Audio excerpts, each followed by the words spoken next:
Na hawa ndio wanamieleka 10 wanaolipwa mshahara mkubwa zaidi kwa mwaka 2025 kutokea kampuni ya WWE.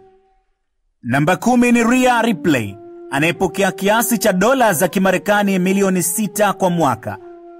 Namba 9 ni Jey Uso, anayepokea kiasi cha dola za Kimarekani milioni 7 kwa mwaka. Namba 8 ni Finn Balor, anayepokea kiasi cha dola za Kimarekani milioni 7 kwa mwaka. Namba 7 ni Kevin Owens, anayepokea kiasi cha dola za Kimarekani vile milioni 7 kwa mwaka.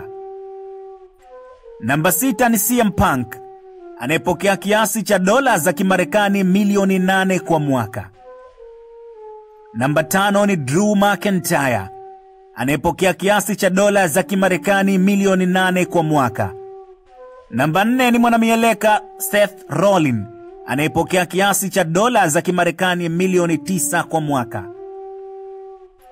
Orodha hii imedhaminiwa na wauzaji wa tairi za magari pamoja na betri za magari. Wanaitwa Sule Tires and Battery, wanaopatikana Tabata saa Nene. Ukihitaji tairi mpya na imara, wapigie kwa namba zao. Asante. Namba 3 ni mwanamieleka Cody Rhodes, anayepokea kiasi cha dola za Kimarekani milioni 10 kwa mwaka.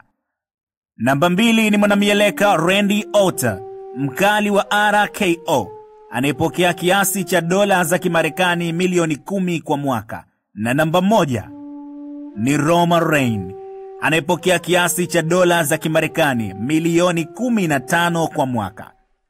Mimi ni Mwanahimaya, niite Akadir, na hii ni Himaya ya Mieleka Empire. Usisahau kutufollow kwa ajili ya kupata habari za mieleka kila siku. Na ukihitaji kujiunga na grupu letu la mieleka ni bure, namba hizo hapo. Bye bye.